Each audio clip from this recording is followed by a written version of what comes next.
Můžeme tlesknout asi?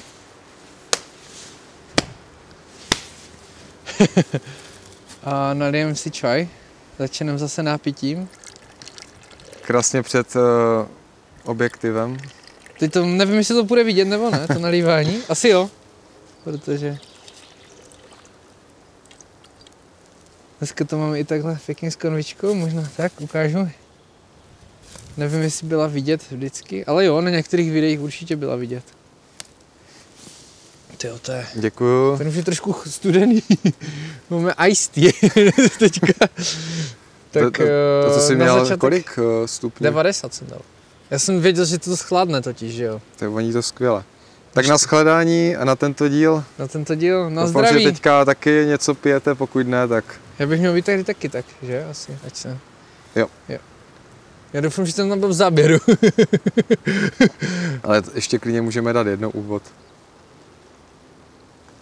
Teďka už tam určitě jsem. Teď jsem tak na stejné úrovni a to tam bylo. Tak jo, tak tímhle přípitkem vás vítáme u další epizody kanálu Bez myšlenek. Pořadu Bez myšlenek. Na kanále Bez myšlenek. Tak. A my se vidíme zase po týdenní, bych řekl, takové extázi, co vlastně bylo. Bylo to opravdu hodně, co se dělo. S tím, že včera jsme se vlastně viděli na filmu Duna, druhá část, kterou jsme si dali po druhé. Druhá část po druhé. Ty jsi to viděl tady předtím v IMAXu, že? Jo. Takže ten zážitek možná byl silnější ještě? Tak poprvé jako jo, ale potvrdil jsem si, i když jsem na tom byl po druhé, tak ty emoce jako fungovaly stejně. Bylo to, když vidíš jakoby zápas, víš, jak dopadne, ale stejně jak to prožíváš ty emoce, jako jak to probíhá, což je jako skvělé. A hlavně já mám tu, nechci říkat super schopnost, že to jako hodně rychle zapomenu, takže pro mě, já jsem si to kolikrát jakoby ani nepředstavoval, co bude, že mi to tam nepřicházelo. Jo, tak to já jsem tak měl, ale já jsem včera nebyl asi tak dobře naladěný na to, jak jsme si říkali, ale za mě úplně unikátní film stejnak. Parádní. Takže hnedka takové doporučení na začátek. Pokud jste ještě nebyli, tak si skočte na Dunu druhou část. Rozhodně, no, pro mě film roku. Asi momentálně, neviděl jsem nic lepšího. Je to možná jeden, ne, není to první film, který jsem letos viděl, ale je to fakt, stojí to za to. Nějaké jako věci kolem toho, to už jsme rozebrali jak včera, tak během dneška. Tak to bych asi není třeba záznam, nějak spoilerovat. Na záznam nedával, prostě jenom naše doporučení na tenhle kanál, zajděte si na to a klidně napište, co si o tom vymyslíte, nebo nějaké klidně no, budeme rádi nebo třeba za doporučení dalších sci-fi filmů. Nebo třeba i co si myslíte celkově o tom příběhu, o té Duně. Hele, je jeden film, nebo seriál, který to jsem ti ještě ani neříkal, vidíš, to jsi mi to takhle nějak spojilo. A to je to podle 3dílné knihy z sci-fi, napsal to Číňan. Počkej, jenom se dívám, ten mikrofon máš na dobré straně. Jo. Protože si zase díváš na tu kameru, tak mluvíš zase tam víc. Aha, tak já se budu se natočit. Je to Problém 3 těles. 3 těles? Problém 3 těles. Včera jsem se vlastně dozvěděl, že už to vyšlo na Netflixu. Dokonce je i na YouTube, to dali zdarma. Akorát jakoby v čínštině s titulkama anglickýma. A je to, nebo takhle, myslím si, že to bude super, protože ta knížka, já jsem četl první část a jako je fakt skvělá. Je fakt skvělá, propracovaná, tak to je takový ještě můj tip na sci-fi, no, Problém 3 těles. Já si tu vytáhnu vodu, protože už mě suší. Pravděpodobně příští týden na to najedu, protože jsem na to zvědavý, jak to zpracujou.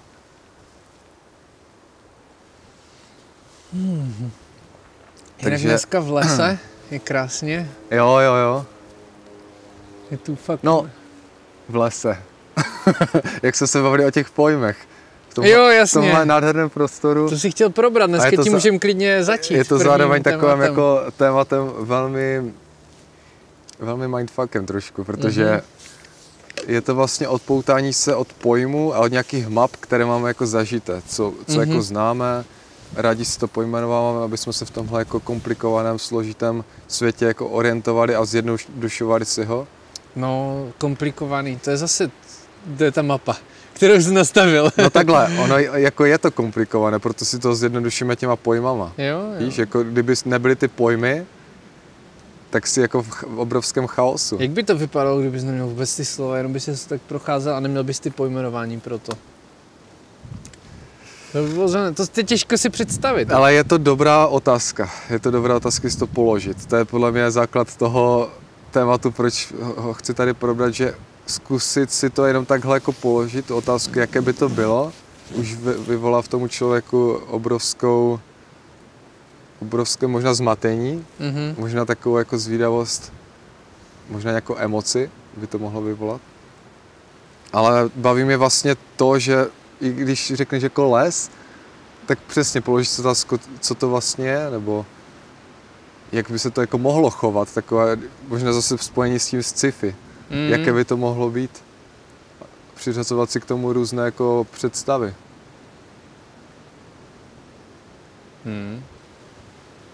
Protože ono je jednoduché odpovědět, jsme tady, ale když řekneš, teď vůbec nevím, kde jsem, vůbec nevím vlastně, co říkám, vůbec nevím. To je jako fascinující si to uvědomit. Jako úplně to odmazat tu mapu vlastně. To je... Myslím si, že na začátek je to hlavně těžké. Protože to ratio a ta hlava, jak to má jako zmapované, tak ti to neustále může jako nabádat si tady, si tady v tom lese, si tady na tomhle místě, co znáš. Možná je to i na nějakou meditaci. My jsme jinak na místě, které známe, akorát to nejde poznat, že jo? Jako pro mě je to vždycky něčím nové, protože já tady nejsem tak často. To je přesně. Takže tohle je takové jako moje téma, odpoutat se od pojmu, odpoutat se od lidí, takhle, nebyt připoutaný k těm lidem, to znamená jakoby nějakým způsobem závislý na nějakých vztazích, nebyt připoutaný k místu, k činnostem, jako snažit se být tak jako čistý, prázdný a když už na to přijde, tak s tím prázdným listem. Jako mně přijde, že trošku se to jako lehce řekne, ale ta realizace toho tak snadná není, protože přece jen už v těch pojmech si každý den to opakuješ, každý den to trénuješ ty pojmy, tak jak z toho jako vystoupit a jak si třeba dorozumívat s někým, víš? Že vím, jak jsem sledoval nějaký jeden podcast a tam říkal, že šamani už jsou na sebe tak nalazení, že oni už si to nemusí říct a už prostě ví, o čem se baví, nebo ví, co baví. Oni se nebaví, ale ví, že už jsou tak nalazení na sebe. Jo, že se někdy na někoho podíváš a nemusíte si nic říct a víš. Prostě víš. Jo. No nějaká mimika, že to může i hrát, nebo jasně, no. A tohle je zároveň podle mě, chce to trénink a chce to možná i jako mlčet a jenom být s lidma a nemluvit možná. A zároveň jako, ale být v tom kontaktu tichém. To je taky jako velmi zajímavé. Že dneska se to moc neděje, že vždycky, když s někým jsi, tak většinou mluvíš. I my teďka tady mluvíme. I my dneska tady mluvíme. Ono takhle, víš, co je dobrá poezie? Poezie je něco, nadstavba jakoby klasické konverzace a slov. Jo. Ty když čteš poezii, tak první reakce pro někoho, kdo ji nečte, může být jako velké zmatení, ale ono to je právě jako o prožitku. Ono za těmi slovy, vlastně to je ta krása té poezie, můžeš vylíčit úplně jako nový prostor, novou mapu. Jo.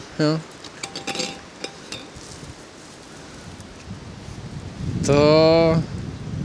Já se přiznám, že jsem pár jako poezí... Abych ti odpověděl ještě možná, než dojdem k té poezii, tak jako jasně je to o tom si to vlastně dovolit a možná zadat tam ten jako v uvozovkách příkaz, ten prompt toho, pojďme nad tím jako takhle přemýšlet, jako tak, jak jsme si to teď řekli, tak už teďka i ti lidi, co to poslouchají, nebo ty možná si uvědomil takovou jako změnu lehkou. Když jsi položil tu otázku. Když si nepoložil asi v tom jako deníku, tak těžko to může jako přijít ta změna. To já jsem si teď uvědomil. To je dobře to. Je zastrčen. Jo. No a k čemu ta změna jako slouží tady toho? Že se zbavíš těch pojmů, tak k čemu ti to bude jako dobré? Myslím si, že k nějakému objevování nového. Jo, že takže vlastně... může ti to jako pustit volnou ruku k nějaké kreativitě a třeba pospojovat zase různé jako věci, které doposud jako neměly to pojmenování. Nebo naopak nové pocity z té věci, nové emoce. Jo, to myslím zaznělo taky. Prožitky hlavně jiné. V Pokojném bojovníkovi to zaznělo, že se na věci díváš jenom jako na názvy potom. Už nevidíš tu věc skutečně, ale vidíš jenom... Vem si ten čaj, ten jsme, teď se přiznám, teď jsme ho tak pil jako nevědomě. Ale ten první, ten byl vědomý. Ale hodně. kdybych se na něho jako teďka podíval a ty mi řekl, zkus si k němu pomalu přivonět, zkus navnímat jakoby tu chuť, zkus zavřít oči a jen si hrát vlastně s tím, jak to momentálně popíš. Tak můžeme to tak zkusit. Takový jako průvod k tomu dáš, tak je to úplně jiné. To jsme tak dělali i s tím kakaem třeba a je to jiné, rozhodně. No. Nebo tehdy jednou jsme to dělali na jednom workshopu jsme to dělali, teď nevím, s čím to bylo, ale teď to bylo něco dobrého. Já jsem slyšel s rozinkou, že to někdo dělal. Teď kdo nemá rád rozinku, tak to je, ale ten příklad mi napadl, že taky, že někdo tam dokonce slyšel, že ta rozinka jako něco říká, nebo jako, že v tom tak šustí, nebo komunikovala, že prostě je husté, že v tom zpomalení, jako já nevím, jestli tam mysl dojde k nějakému jako rozbourání, takže už možná i nějaké jako halucinace můžou dojít. Je to podle mě hodně i o té psychice, jo, taky. Kolikrát na té etiketě může být napsané, ten čaj k vám promlouvá, když ho pijete, tak otevírá se vám srdce. Že když se na to ten člověk fakt naladí, tak jako uvěří tomu, tak si myslím, že právě tady tyhle vhledy a prožitky můžou nastat, jo. Jenomže když to prolatíš, rychle si to přečteš, řekneš ty vole, co to je za kravinu, kopneš to do sebe a přesně, zůstáváš u pojmu čaj. Já to tak přiznám se piju teďka docela nevědomě v práci, že mi to mrzí. Ale ne, včera to bylo třeba vědomé, ale 90% času nevědomě, no. To mě trochu taky mrzí, že jenže ono fakt člověk by musel žít a stihl by toho asi míň s větším prožitkem, ale ta doba je dneska tak jako většina lidí má zrychlenou, že vlastně si na to nedopřeješ ten čas, protože to moc dlouho trvá, nebo jdeš dělat hodně věcí jiných a je to takové, já nechci říkat, že ta doba je jako špatná nebo něčím tak, ale většina lidí to má tak nastavené a zase přenastavit to vyžaduje úsilí, vyžaduje práci a důležité, ať se to zase nedostane do těch starých kolejí, že, jak to bylo. Takže... Ne, ono jako můj názor na to je, že to rezonuje s tím zpomalením. Že nevím, jestli to jde, jako bez těch map být úplně jako v tom rychlém módu, ale spíš nějak jako si myslím, že v tom zpomalení já osobně to zažívám víc. Ono já si nedokážu představit, jak dneska budeš, ať už třeba v práci, ve které trávíš docela dost času, komunikovat bez těch map. To bys fakt jako musel dělat... já nechci to úplně jako oddělit. Ty mapy jsou dobré, jako v rámci na něco. Ale jen chci říct, že... Když máš chvilku pro sebe, tak v tu chvíli je vypnout. Jo, že je dobré jako povypínat, měnit je hlavně. Neustrnout jako v té jedné. Třeba tak, jak znáš jablko, tak nezůstat jenom u toho, že to je jenom jablko. Ale prostě nad tím přemýšlet, co kdyby to bylo jako něco úplně, co mi to může dát jako něco jiného. A hlavně, když se na to fakt skutečně podíváš a nehodnotíš to, tak je to úplně, má tam takovou jako, to má nějakou, to je prostě jiný zážitek za mě. Prostě jenom, já jsem někde slyšel termín nemeditace. Jo. A to znamená, že vlastně si jen sedneš a nic. A děláš nic. Vlastně ani si neřekneš, jdu dělat nic, prostě si jen sedneš. Prostě něco se děje. Něco se bude dít. Něco se bude dít asi. Ono stejně jako, něco se dít bude, někam tu pozornost. Já si myslím, že nejde... Když už si řekneš, jdu meditovat, už je to ta mapa, už je to pojmenování.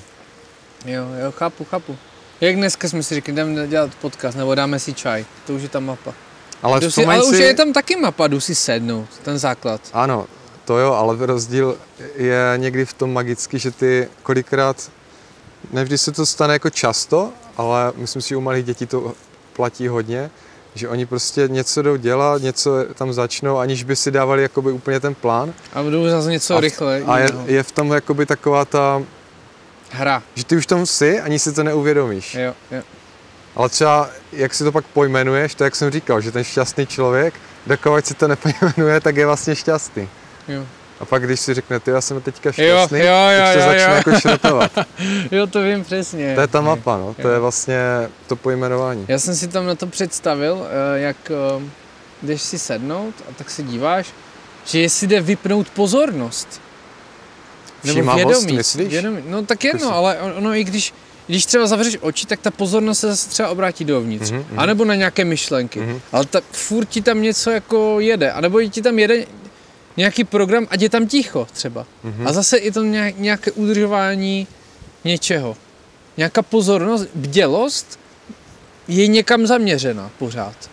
Že to vlastně nejde vypnout. Jedině bys musel spát, podle mě, nebo být v komatu. Nebo nějakou látku možná. Ale jsou stavy, kdy jsou bez myšlenek. Jsou, jo. Ale to je zase, většinou je to jako...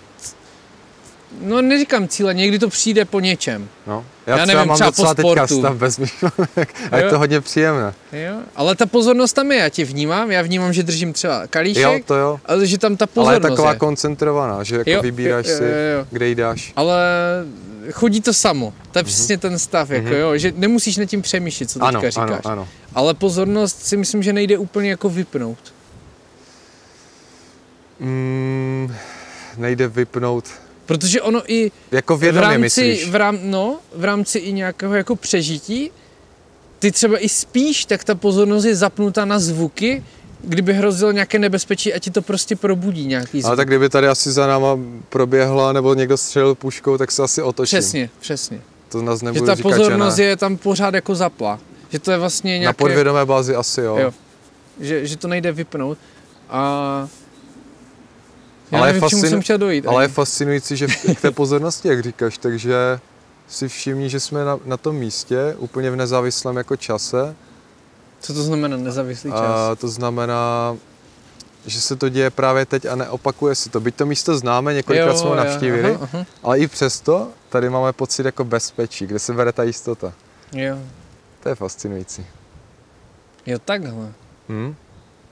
No, já si myslím, že se to bere z vědomého, že se to bere z minulosti. No, to znamená, že jsi tady byl 5krát třeba a nic se ti tu nestalo. Tak doufáš, že tu budeš po 6. a nic se ti tu nestane. Kdybys šel na nějaké místo, kde už si zažil něco nepříjemného, tak podvědomě už se ti tam nechce tolik. Nebo by si cítil nějakou trému. Jo. A nebo už tam byl zase tolikrát, že jsi to překonal, že jsi tam byl třeba 5krát, potom jednou se tam něco stalo a potom jsi tam byl zase od té doby 5krát, takže už se to jako si řekne, no dobré, byl jsem 10krát, jednou se tam něco stalo, dobré, je to v pohodě. Takže vlastně tou opakovanou činností si myslím, že se to děje. A zároveň i taky ta jistota, že vlastně ty stromy vnímáš jako něco, co tě nic tak nedělá. Převyšuje. No ale zároveň, že nic nedělá, jakoby nesoudí tě. A taky vlastně to na tebe působí bezpečně a dobře. Jenomže co když zase úhel pohledu, ta komunikace tady furt probíhá, oni si říkají, o čem to tady mluví. To je husté, že si nám to naslouchají, že ty stromy. Takže je plno, vidíš, to je právě to, k čemu chci říct, že je plno takových faktorů, co si člověk jako nepřipustí, že jsou a že si v takové té mapě, ať už je to analýza minulosti, toho, co znáš a vlastně tomu věříš a tak nějak to zároveň ovlivňuje tvůj pocit toho, proč se tak cítíš teďka. A to je fascinující vlastně. A to si málo kdy uvědomíš. No právě. To je husté. No ale určitě ty stromy jako komunikují minimálně mezi sebou, nevím jestli s náma, ale určitě i s náma. Věřím na to. Jestli někdo poslouchal či četl Tajný život stromu nebo tak, tak tam to je pěkně popsané, že to tam zkoumal někdo a... Což je taky dobrá mapa. Když si to někdo přečte, zase ti to změní. Mě to hodně změnilo, nebo ty houby jak komunikují. Jo, houby jsou hustý. To je jako...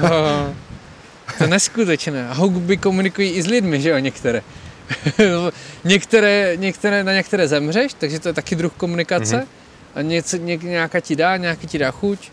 Ale myslím si, že když to někdo pak prohloubí, tady tuhle mapu a je furt v tom, myslím tím, ať už to někdo studuje, nebo právě ho to natolik zajímá, tak ten má tu mapu úplně jako změněnou. Ten, když vejde do toho lesa, tak jako ten prožitek je totálně jiný. A to je důležité si uvědomit, že každý člověk má tu mapu jinou. Má, no. že nikdo nebude mít úplně jako stejnou mapu, protože to se formuje, ta mapa se formuje tím, co zažíváš a i tím, jak to podle mě prožíváš. Že i kdyby nějací dva lidi zažívali ty stejné situace, tak každý to stejně prožívá trošku jako jiné, zaměřuje pozornost na něco jiného, takže vlastně nikdo tady nemá stejnou tu mapu. Nemá. A to je dobré si uvědomit, protože někdy nás ta mapa odděluje. To znamená, že si nerozumíme. Někdy zase zbližuje. Jo, tak, jo, jasně. Někdy odděluje, někdy zbližuje.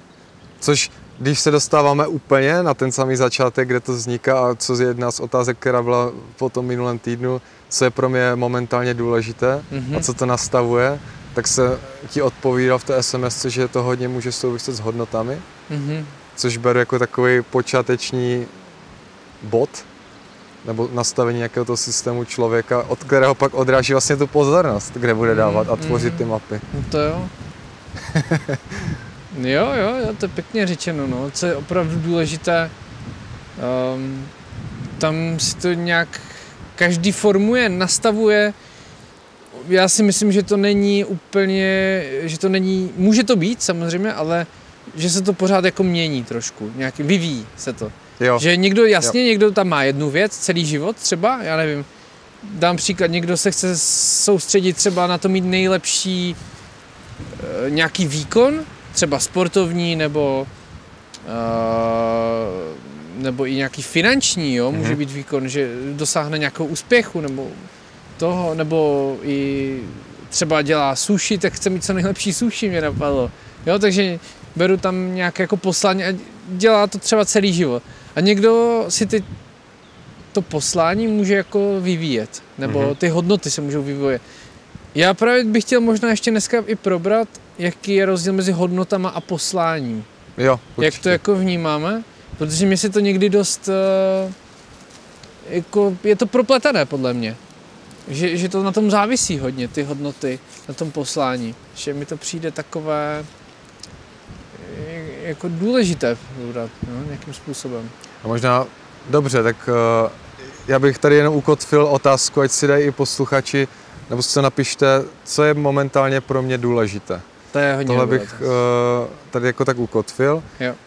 A pak se teďka můžeme dostat k tomu, že vlastně mě zajímá, jestli ty hodnoty jako přicházejí samy, anebo jestli si to jako úplně vědomě vybíráš, protože já mám pocit, že ty hodnoty třeba ke mně docela promlouvaly skrze to, s kým jsem trávil čas, co jsem nasával za informace a tak nějak jako ohřevem žávy mě to jako měnilo.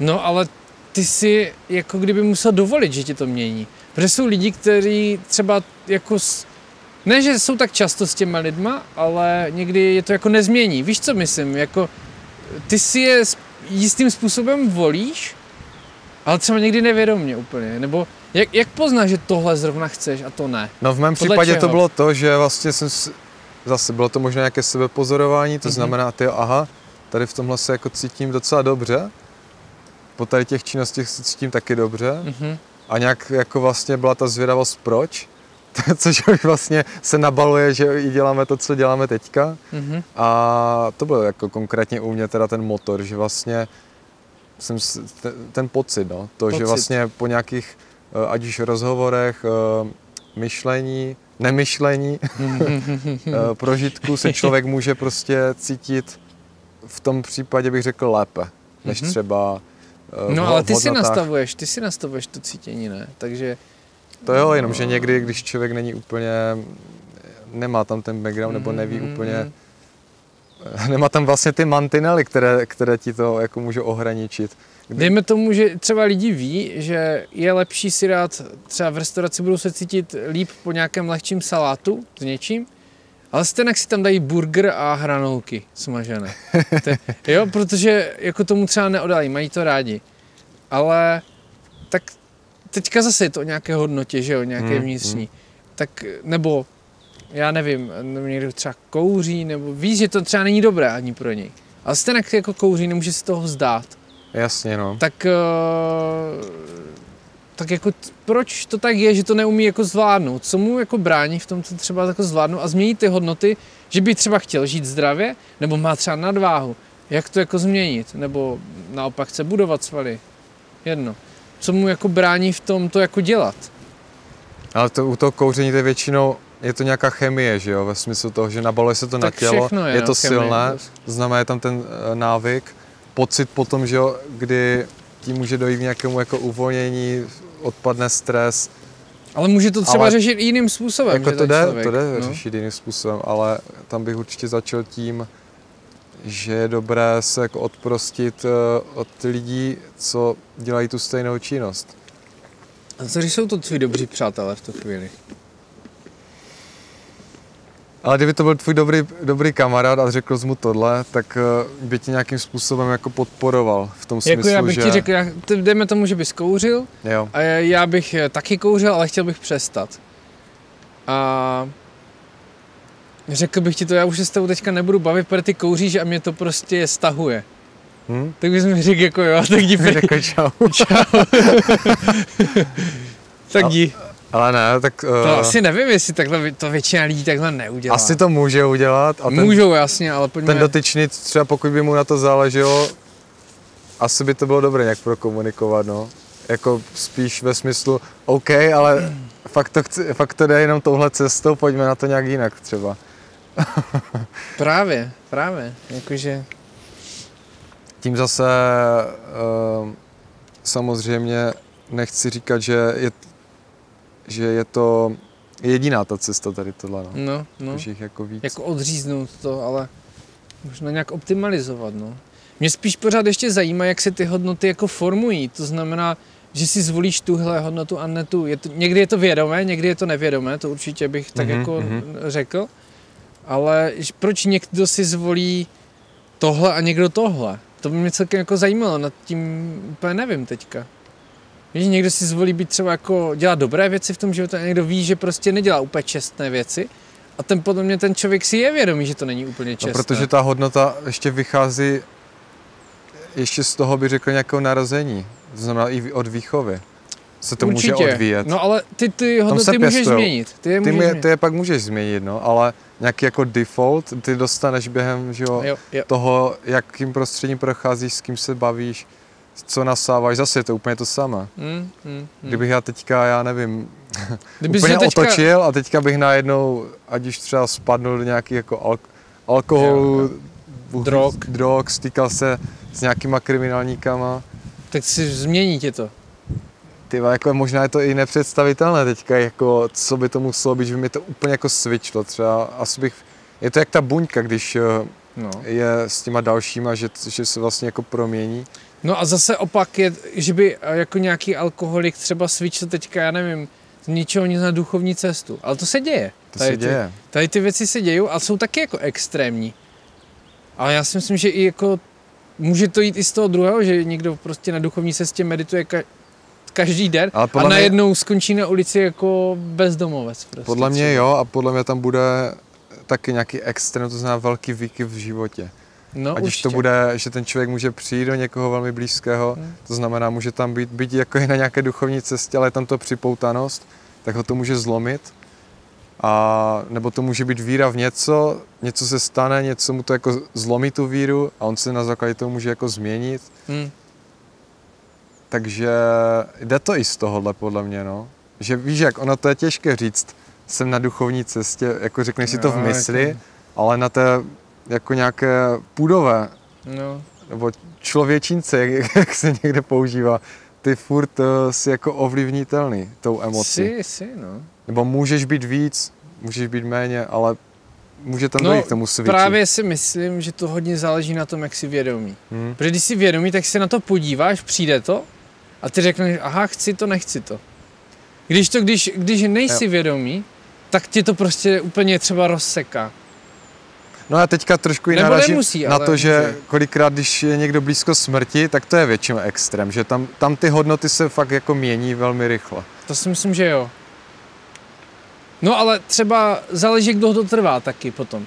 Jako může tě to změnit na furt, ale může tě to změnit jenom na chvilku. To taky není úplně jisté. Můžeš se vrátit do starých kolejí a nemusíš.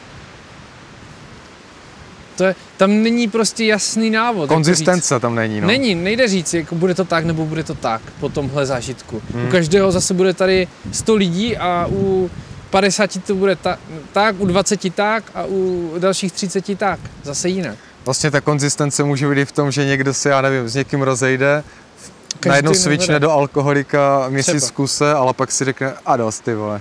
A tohle už prostě nechci a nastoupí zase do nějakého zdravotního stylu. A to je třeba zajímavé, kde vzejde to rozhodnutí, že tohle nechci. Víš, že měsíc chlastáš si, asi na tom nejsi jako na nějakém vyšším vědomí, protože ten alkohol ti dlouhodobě nic jako nedá. To si můžeme říct, to si myslím, že obecně platí, že dlouhodobě to jako nefunguje. Jako co je ten pud, nebo něco, že si prostě, aha, tohle nechci. Tak se nejsem spokojený s tím tady chlastat. To mě třeba zajímá, jako kde se tohle bere, nebo kde se někdy taky máš nějaké rozhodnutí, někdy tě to úplně prostě semele, nebo nějaká emoce, a někdy prostě si jako kdyby nad věcí trošku a řekneš, aha, tak to tady přišlo a jako budu se tady trápit, nebo se nebudu trápit. Víš, že někdy máš jako možnost výběru a někdy ne. To je třeba, já si myslím, že zase ta možnost volby ukazuje tu úroveň vědomí a ta úroveň vědomí dost jasně ovlivňuje, co přijmeš a co odmítneš. OK. I ty s těma hodnotama, podle mě. Jo. No nedarmo se říká, čas zahojí rány, nebo čas ukáže, protože vlastně je to nějaké období a není definováno kdy, no. Prostě u někoho měsíc, půl rok.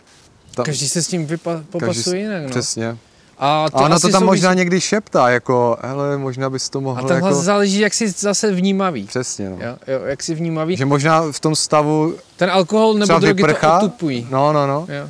A teďka možná někdy ten hlas k tobě promluví a ty ho jako slyšíš už a říkáš si, nebo vidíš něco v externím světě. Vidíš třeba, jak se někdo má dobře, třeba tam někdo běží a ty si říká, on tady běhá a má se jako dobře. Že vidíš kontrast. Jo, a vidíš, a ty tady úplně si troska prostě, tak si řekneš, tak co kdybych si šel zaběhat a vyzkoušel to a třeba se budu mít taky dobře. Jo. Že ta inspirace je, nebo zvenčí, že může přijít. Nebo ona může být inspirace i od přírody, že jo, že to nemusí být jako ani lidská, že jo. Příroda taky, neříkám, taky nějaké stromy umírají, že jo, to je prostě běžné, no, v praxi, že ne všechno je úplně zdravé a všechno jako prosperuje. To je vlastně i přírodní princip. Je to nějaký cyklus hlavně zároveň. A že my se snažíme pořád mít jako všechno příjemné, všechno dobré, ať jsme šťastní, ať jsme radostní. Teď jsem slyšel, nějaká byla zajímavá otázka, co chceš v životě, no radost a štěstí prostě. Jo, jako většina lidí, když si jich tak nechcou zažívat moc smutek, starosti, hněv. Tady ty emoce vlastně jsou to a bavili jsme se, jako taky jsme vedli rozhovor a potom, no tak jako rosteš v tom štěstí, v té radosti a málo kdy. A ten hněv, ten smutek a takové ty jako, nechci říkat nižší emoce, pro ně jsou důležité, tak tam prostě si sáhneš někdy to a jako posílí tě to, že jo.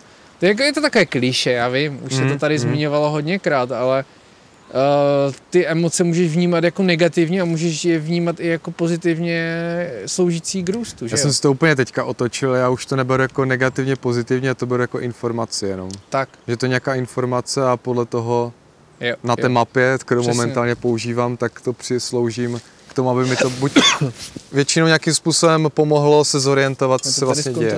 No. Ano, běží nám to. Jdeš zalít čaj?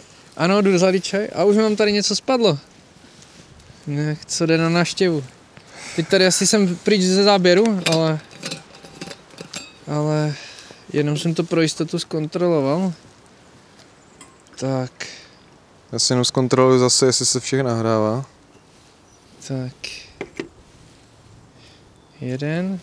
Za chvilku už ho dopijem. Je výborný. A už to začíná působit, ten čaj.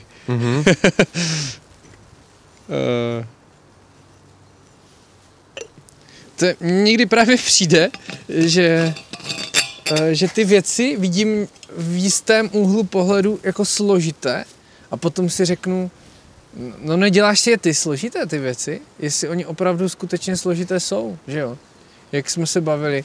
A nebo je to prostě jednoduché a protože mysl určí to, že to je složité. Ale někdy jako pocitově ti ty věci nepřijdou složité. Ty víš, co máš dělat, ty víš, jak to máš udělat. Ale jak si naleze na tu hlavu, tak ti řeknu, no to je těžké, do toho radši nechoď, že si tě snaží jako držet zpátky od toho, abys neplýtval energii. To je zase ten gremlin, o které jsme se tu bavili, že ti to radši udělá složité, abys do toho jako nešel. Oproti tomu... No, on ti to udělá složité, ale ty se držíš toho jednoduchého. Dám příklad, jo. Jedeš po dálnici a Čekaj, dám čas ještě. autem a teď kolem tebe profíčí auto, které jakoby není policejní, ale má majáček. Ano. A ty se na to podíváš, říkáš si, no OK, tak to je nějaký policajt, že jo, prostě má tam majáček, pustím ho rychle, fíčí.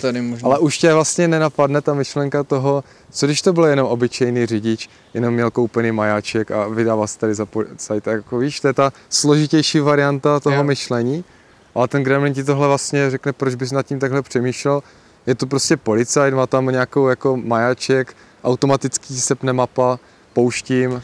Jo, takhle. No já jsem to myslel trošku jinak. Dám příklad, jako chápu, souhlasím s tím, jak jsi to myslel. A já jsem to myslel ne, ještě jenom ať to doplňuje to i s těma stromama, taky řekneš. Strom nějak se tady houpe, nic nedělá, přece a už tě nenapadne ta složitější v uvozovkách varianta, může tady vysílat nějakou komunikaci, můžeme nějak ovlivňovat.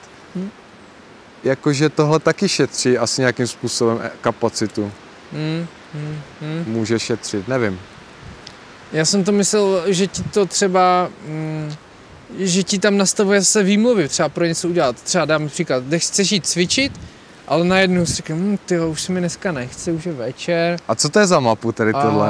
Nechce se mi je večer. Nechce, nebo, ale tak neříkej, že to nemáš. Jako. No jako občas jo, ale já si tak říkám, co je to za mapu, jako, jak je večer, když se mi nechce. Jako, no už jsem tady to jako něco zvládl, pojďme už jít třeba jako něco tady jenom rychlá zábava a prostě konec už. Nebo takové, nebo často je tam program něco vybírat, nějaký produkt, to už je taky jako takové, to už pocítí, že to je nízké velmi. A tak mě zajímá, že vlastně ti tam ta hlava dá ty výmluvy, ale když nad tím nepřemýšlíš a jdeš cvičit, tak je to úplně zase jiné a prostě je to jednodušší mnohem, když to tak vypneš. Tak nenademo se říká přemýšlení, ještě si to přemyslím, ještě si to analyzuju. Přemýšlení, no. Přesně, nebo já nevím, s tím oslovováním mě teď napadlo, máš 1000 výmluv, proč někoho jako oslovit, ale když tam půjdeš a uděláš to, tak to nějak dopadne. Realita je potom kolikrát úplně jiná, že jo? Přesně tak, nebo to záleží, že to myšlení, někdy právě, jak říkáš, funguje tím jednodušším způsobem a někdy zase, že si ti tam jako objeví mnoho možností a vlastně ty už nevíš, už jsi zmatený a už nevíš, co si máš vybrat, tak to třeba... A to je právě jako to už jsem tam chtěl říct, se snažím to, já se nechci snažit, já to prostě chci nechat být. Jo, už to tady střílí, jak jsi říkal.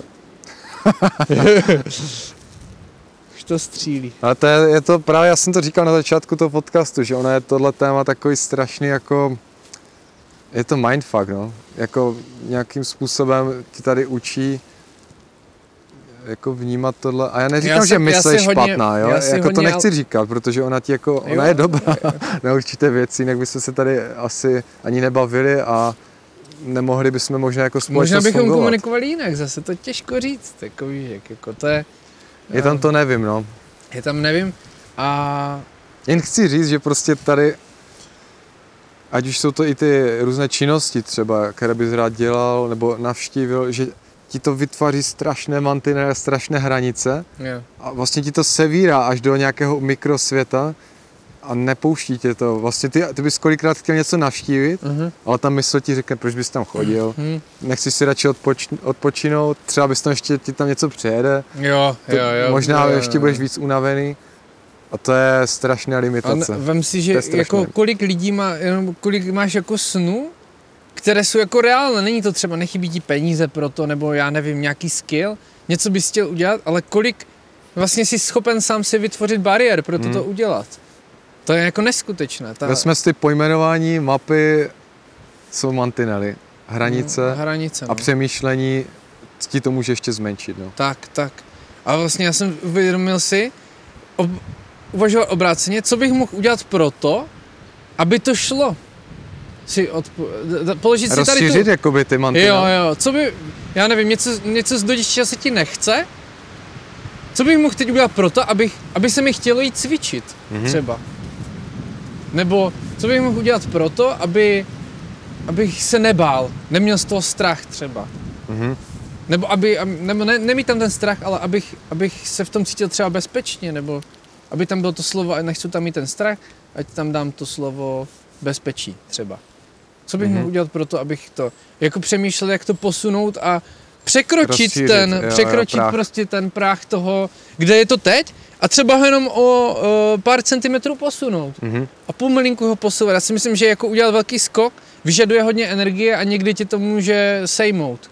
Že potom když to jako hodně na sílu jedeš, takže ti tam něco jako trošku sejme. Může, nemusí, ale může. No, v tu chvíli přecházení toho práhu může být umocněno zesílení myšlenek, si myslím, že ty jakmile už třeba vykročíš někde, tak ti to tam může furt jako skákat, šrotovat, ale to, abych chtěl odpovědět na tu otázku, jak to jako rozšířit a třeba, aby se to pak neobjevovalo. Trénovat. To je dobrá otázka. Dělat to. Praxe zase. Praxe, no. Dělat to. Taky vlastně, když už dělám tu studenou sprchu, vlastně už nad tím nepřemýšlím, prostě. Ne, ale kdyby jsi měl říct, tak dneska se mi chce dát si tu studenou sprchu, ne, já nad tím nepřemýšlím, prostě to tam otočíš. Ale prostě řekneš někdy ta prodleva je větší, někdy menší. No já právě se snažím nad tím, čím rychleji to otočím, tím je to lepší. Čím víc prodleva tam je a ale víc. Ale pamatuju si doby, kdy to bylo jako delší, no. Když jsem si říkal, to takové to. Ale jako pořád se mi tam vlastně do toho jako nechce úplně, že bych jo, si řekl, já říkám, někdy to je hned, někdy ne. Jo, jako. že vlastně to jako nezmizelo, ten pocit, a že ten pocit v hlavě tam jako, ale nikdy jsem si neřekl, že to stálo za prd. Ono spíš takhle, jako ten zesilovač toho přemýšlení je někdy víc zesílený, někdy míň, mi tak přijde. No a to jsem chtěl přijít a já si myslím, že to je hodně, takže je to ovlivněné. Určitě prostředím to je ovlivněné, že jsi třeba v prostředí, kde se necítíš komfortně, že jsi tam takový nový třeba, máš nové prostředí. To hodně ovlivňuje za mě. Jo, přemýšlení, ano. Že tam úplně jsi takový trošku svázanější než doma třeba, že si nedovolíš tolik. Když to prostředí není známé. Dejme příklad, nastoupíš do nějaké nové práce, tak asi úplně taky. Většinou to tam tak zkoumáš, přemýšlíš. Není hnedka, čau, hej, úplně nebavíš se jak s těma lidma, pokud ho samozřejmě neznáš, ale taky je to takové odměřené všechno. Já až teďka pocituju, že se bavíme s lidma víc tak jako, nebo ne teďka, ale po prostě delší době, ale za začátku to bylo úplně jiné, ta naše komunikace. Že se to úplně jako vyvinulo, že jo. Takže i ty srandy, za začátku to nebylo takové ty forky, úplně narážky, že, a prostě je to i samozřejmě, když se člověk pozná víc, že, tak to, ale. Takže já bych tam dal prostředí, potom bych tam dal, co je hodně důležité, je strava, že strava velmi ovlivňuje jako myšlení, za mě jako hodně, opravdu hodně, že vlastně lidi si to neuvědomí a strava spojená s vodou, takže čistota vody je, taky velmi ovlivňuje myšlení. Potom samozřejmě pohyb a nějak jako vyvážení relax vůči tomu jako, jak se to říká, jako mindfulness a prostě to, ta práce třeba. Work-life balance. Work-life balance, ano, oblíbené slovo dnešní doby. To jsem chtěl říct, work-life balance. Work-life balance. Jako life to, no, okay. To jsou krásné pojmy, no.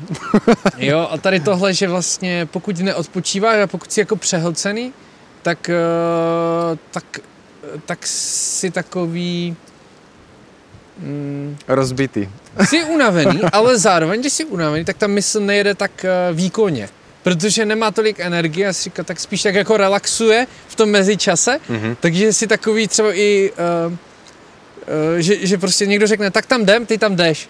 Že na tím nepřemýšlíš. Že se necháš jako vlastně že se necháš trošku vést. Aha. Že vlastně mi přijde, že nemáš moc energie na to vůdcovství vlastní v tu chvíli.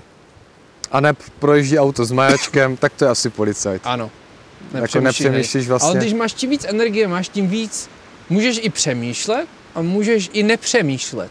To je právě uvědom. Protože máš víc energie na tu volbu. Jo. Protože když si to tak to spadne do toho nejběžnějšího, jak se chováš v té situaci. Jak se choval minule v té situaci, tak to tam spadne automaticky, protože to šetří energii. Takže vlastně si jako předvídatelný. Proto lidi, kteří mají hodně energie a kteří jsou vědomí, tak nejsou třeba předvídatelní tolik. Protože oni se nechovají stejně. Nebo nemusí se chovat stejně. Prostě vyberou jinou možnost. Oni mění vlastně proces. Jo. Mění postupy. Tak. Oni řeknou, teď si zadívají na ten strom a úplně... Vykolejí tě to, no. Že najednou jako udělají nepředvídatelné kroky. Jo. Že ty bys čekal, že udělají tak, podle sebe, a oni to udělají jinak. A to je zajímavé. Což mimochodem je hodně dobrá jako rada do všeho. Že všimni si, že málo kdy lidi jako mají rádi jako změny. Jo. A pak se diví, že vlastně docházejí k podobným výsledkům, když dělají podobné věci. A tohle nazval Einstein jako šílenství vlastně. Že očekáváš jiný výsledek, když děláš stejné věci. Jo, pamatuju si, no. To úplně, já to mám spojené s myšlenkou, jak jsem stejně... zamrazilo, tyjo, z toho. Stejně jsem házel, já jsem měl nějaký papírek nebo něco, co jsem chtěl vyhodit do koše a házel jsem to furt stejně a neuměl jsem se do toho koše trefit. Potom jsem to hodil nějakým jiným způsobem, nebo šel jsem blíž, něco jsem změnil a už to tam bylo. Že vlastně fakt něco změnit a výsledek může být jiný, když změníš třeba byť menší věc. Tak výsledek nemusí to být úplně změna nějaká jako... Ale tohle je hlavně změna mindsetu a přístupu, protože... Já tam jsem v té kameře. Protože to je taky trénink. Tohle je něco, co právě dělá to, že ti to mění ty mapy, protože měníš ty činnosti, měníš to přemýšlení. Jo. To je právě super a mě by zajímalo, jak k tomu spontánně dojít, že to jako měníš, že, protože bere to víc energie, to si přiznejme, měnit to. Musíš být vědomější na to, není to vlastně jako snadné. No jako souvisí to se zvykem hlavně. No. To je taková ta klasická nejhorší věta, co kdo může říct, je, já nevím, jo, teďka jsou nějaké v práci postupy, ty to uděláš jinak a někdo řekne, a proč to takhle, nebo počkej, jo, uděláš to jinak, a někdo tě za to zdupuje, protože jsi to udělal takhle a ty se ptáš, a proč to nemůže být takhle? Protože jsme na to zvykli. Jo. To je ty odpověď, protože jsme na to zvykli, nevím, moc se mi nelíbí tady ta odpověď. No, ale jsou zase postupy, které tím, že to třeba dělá více lidí, tak kdybys to úplně dělal podle sebe, tak vlastně vykolejíš ty ostatní lidi a už si jako nerozumíte. To je přesně, že už bys vyšel z té mapy a že v některých situacích je to, já jsem zase rád za některé věci, že jsou jako stejné a standardizované. Chápu, jako, když máš nějakou linku, nějak to jede, funguje tam, to, tak proč ne? Vykolejil, tak to třeba... Ale když jakoby zkusíš to změnit, a je to třeba k lepšímu, jo? A teďka, a proč jste to neskusili? Protože jsme na to takhle zvykli, nějak to funguje, tak to jako asi úplně nedojde k nějaké jako změně a třeba lepší, no. To souhlasím, no. To já dozali čaj. No a z posledních čajů asi. K čemu ještě vlastně dojdu a chtěl jsem dojít, je vlastně nějaká ta sebereflexe, kde všechno tohle právě můžeš jako si nastavovat. Asi nechápu teďka? Co si budem? Sebereflexy chápej zase jako nějaká schůzka sám ze sebou, jak my používáme tenhle termín. Jo, sebereflexy, kdy si to můžeš nastavovat. Ano. Už chápu. Dobré. Protože ty potřebuješ reflektovat sebe, jo. Jak budeš vlastně přistupovat k tomu nějakému svému já a k tomu, jak budeš používat tyhle jako tooly, nástroje. A v běžném prostě schodu, kdy padáš do těch map, do těch pojmů, co znáš, činností, zvyku, návyku, tak ty potřebuješ vystoupit, zvědomit si to, jak vlastně, co ty děláš, proč si třeba v tom šílenství dojdeš, že já to dělám fakt podobně a fakt jako se nedivím, že se nikam jako nepohnu. Když budeš pořád jíst jako nezdravé jídlo, budeš jíst prostě víc kalorií, než potřebuješ a budeš tlousnout, tak to není čemu se divit. Nebudeš spokojený třeba. Tam prostě je důležité se zastavit tu schůzku, jak říkáš. No. A jak říká Pavel Moritz, tak on má dobré to a říct si, jsem takto, jak žiju teď ten život, jsem takto spokojený jako s tím, jak to teď žiju? To je dobrá otázka. Otázka dobrá. Takže jako to jsme převzali, že jo, to není asi nic nového, on to asi taky převzal, to nevím, to nechci mu nějak to, možná ne, ale... Jako vlastně, co si budeme v té sebereflexi, dobré otázky je základná. Tam si vlastně sám sobě terapeutem trošku. Ano. A někdo, pokud to třeba nezvládne, tak může využít i tu službu terapeuta, že vlastně třeba si neumí sám na sebe najít... otázku. No, buď si neumí tu otázku, nebo si neumí na sebe najít ten čas, tak vlastně tady ta služba za mě vůbec není jako marná. Od toho tady je, no. Protože ona položit si fakt skvělou otázku, nebo naopak otázku z úplně jako jiného úhlu. Přesně. Je jako, není to úplně běžný přístup, aby ne každý člověk to umí. A hlavně, co ty tam jsi zainteresovaný v té situaci, to znamená, ty se ani někdy nemůžeš takhle zeptat, protože nemáš ten právě úhel, co ten terapeut může mít a on se na to podívá jako ten pozorovatel. Tak. A většinou jako, to zase nechci si dávat program, že to nezvládne člověk sám. Zvládne. Ne, jako může, ale je to... víš jak, když jsi zainteresovaný s financema, mě to třeba napadá, že jo. Máš své finance, někomu to svěříš, ten někdo k tomu nemá kolikrát jakoby nějakou emoční hodnotu, protože to není úplně jeho, tak se k tomu jako chová jinak, než kdyby se měl chovat o své. Jo. Většinou to je pojeno těma emocema. Nebo jak jsme říkali, asi už to zaznělo i v podcastu, tak že řešíš nějaký spor, neschodu, nějakou situaci třeba i nepříjemnou a podívat se na to ne ze svojí stránky, protože většinou se na to člověk dívá ze svojí stránky, ale umět se na to podívat, jako by to řešil třeba tvůj kamarád. Jo, protože situaci. Každý vlastně víc poradí tomu druhému než sobě. Jo, přesně tak, jako. Protože... Každý hned, kdybys měl nějaký problém, jasné, to je v pohodě. To udělali takhle.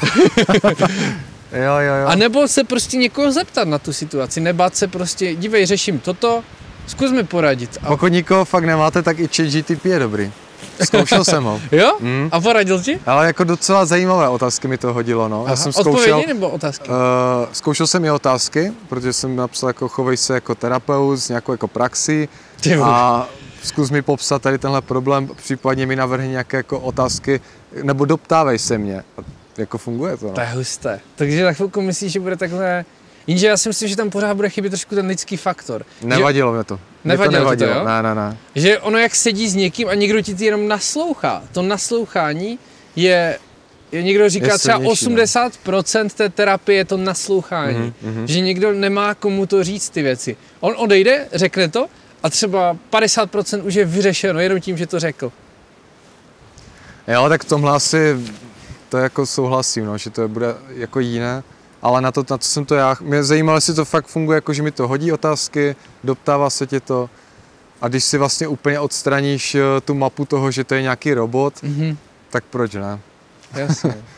Tak to je taky, no, mapa, že jo? Že si říkám, ale tak to je takové. Přesně. Ale ono, jako zase ten pohled té živé bytosti je jiný. Že přece je tam nějaký fyzično, pocit, tohle nahradit. Tohle nebudeš mít ani kdybys tam měl nějakého jako robota, podle mě. Víš, že si člověk, že tam probíhá nějaká jako neverbální komunikace, kterou ten robot nikdy nebude podle mě jako umět. Nemyslím si. Nějaká prostě něco jako ten lidský faktor. Jediné, když tady se bavíme fyzicky, než když se bavíme přes obrazovku. Za mě je to prostě... Jo, jako tohle jo, ale pak je taková filozofická, jako co když je už to může být fakt na takové úrovni. To jsem si jednou takovou mapu dal, no, že jsem si říkal, tyhle, a co když už tady mezi náma jako chodí vlastně lidi, co už nejsou lidi, ale je to vlastně AI, že vlastně nevíš. No jako, že jsou mimozemštění. To už někdo říkal, no. No, ne, jako ani to nemusí být mimozemštění. Můžou, ale že to můžou. Nebo můžou. Jiné rasy. Ale že vlastně, jo, je to zase ta mapa, že ti někdy může jako klamat pak ten pocit z toho. Takže ano, přes obrazovku to bude asi jiné, děkuju. Ale když už dojde na nějaký takový technologický posun, kdy to fakt nerozeznáš. Měl jsem totiž někdy takový fakt pocit, myslím, že to bylo v Dubaji. Když jsem sedl to, tak jsem se tak jako podíval a říkám, to je nějaký robot už, ne? Jako fakt... Kdo? Ten řidič? Ten řidič, no. Chovali se velmi podobně všichni. Standardizovaný řidič. Tady je nějaká linka na řidiče, to tam jede jenom. OK, tak tady jako trošku tady zpomalíme tady s tím přemýšlením. Neměl jsi tam nějaké koření? Modré oči. Já jsem si říkal, teď ten film, ta Duna, jinak odbočím trošku, to jsou sami feťáci tam. Koče to má být. Kořenění z to. Jo, nějaké vidiny, kdo ví si. Potom bude film, že vlastně se jim to celé zdálo tam. Jako vlastně jo, no to by bylo docela vtipný. Že jako, co se nestalo vůbec? Co se stalo v Duně? To se nestalo. A tak to byly takové filmy, že vlastně se pak podobují a to bylo celé sen. No. A ty, tak už známe tyhle scénáře. Jo. A tak tam byli zase zdrogování, že? Jo, no. Si vem. Nebo nějak jako měli tam nějaké schopnosti díky něčemu, nějakým látkám zase. Počkej, ale jsem se chtěl úplně něčemu vrátit, jo, sebereflexi. Skoření, trošku skok. Já jsem se chtěl vrátit k sebereflexi, terapeuti, to jsme to jeli, jo, že máš jako různé nástroje. No dobře, a tak zkusme se teďka vrátit k tomu, jak sám, takže pojďme úplně, tak někdo si řekne, tak já bych si chtěl začít dávat ty schůzky, ale v tom teďka je to, jak začít vlastně, možná, úplně s tím. Nemeditací bych začal. Jít si sednout tady. Já jsem to převzal od někoho, ale je to, když nevíš, tak si sedni. Když nevíš, tak si sedni. To je dobré. To zní dobře, no. Takže my víme teď, když stojíme. To je skvělé, ty. Přesně, my víme. Až si sedneme, tak už nevíme. To je dobré.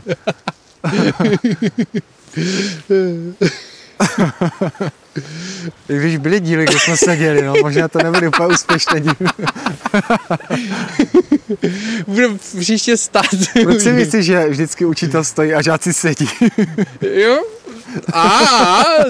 Tady je to zajímavé. Tady to propojení těžko říct. A kdo ví a kdo neví, že? No právě. To taky to je jako... No každopádně, doufám, že všichni chápou, jak jsem to myslel. Se napiju. Na to se napiju. Vždycky, když nějaká hluboká myšlenka, tak ono to vypadalo jako for, ale ve výsledku to byla docela hluboká myšlenka. Jako když nevíš, tak si sedí? No. Jo. Ne, fakt. Ale... No však je. Ale mi se líbil ten jako humor, který jsi to dal. Že vlastně proto stojím.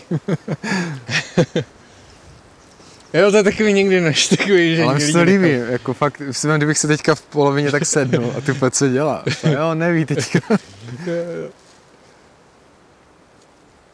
No, takže tím bych začal. A možná bych byl i jako ideálně sám.